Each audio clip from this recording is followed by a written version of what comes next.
প্রকৃতিতে এখন হেমন্তের নতুন সাজ। কার্তিক ও অগ্রহায়ণ মাস পরেই শীতকাল, কিন্তু এখনই প্রকৃতি যেন জানান দিচ্ছে শীতের আগমনী বার্তা। প্রকৃতিকন্যা আর চায়ের রাজ্য সিলেটে শীত নামা শুরু হচ্ছে।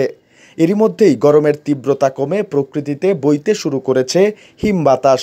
কিন্তু তবুও কমছে না বিদ্যুতের ভোগান্তি। লোডশেডিংয়ের যন্ত্রণায় নানা সমস্যায় পড়তে হচ্ছে মহানগরবাসীকে। খোঁজ নিয়ে জানা গেছে, দিনে গরমের তীব্রতা শেষে গভীর রাত থেকে শুরু হচ্ছে হালকা হিমেল হাওয়া, সঙ্গে নামছে হালকা কুয়াশাও। মঙ্গলবার সকাল থেকে সিলেট মহানগরীর বিভিন্ন জায়গায় বেড়েছে লোডশেডিংয়ের যন্ত্রণা। এতে ভোগান্তিতে পড়েন গ্রাহকরা। সকাল থেকে সন্ধ্যা ৭টা পর্যন্ত প্রতি ঘন্টায় ঘন্টায় লোডশেডিং হচ্ছে। তবে বিদ্যুৎ বিভাগ বলছে, আগের তুলনায় এখন পরিস্থিতি স্বাভাবিক রয়েছে।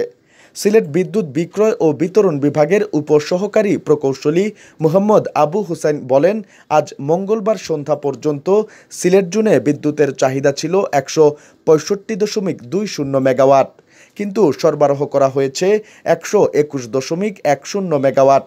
চাহিদার তুলনায় ৪৪.১০% কম বিদ্যুৎ পেয়েছে সিলেট জোন। তিনি আরও জানান, একই দিনে সিলেট জেলায় ১২৪.৫৫ মেগাওয়াটের বিপরীতে সরবরাহ করা হয়েছে ৮৬.১৫ মেগাওয়াট। অর্থাৎ চাহিদার তুলনায় সিলেট জেলায় ওই সময়ে ৩৮.৪০% কম বিদ্যুৎ পেয়েছে।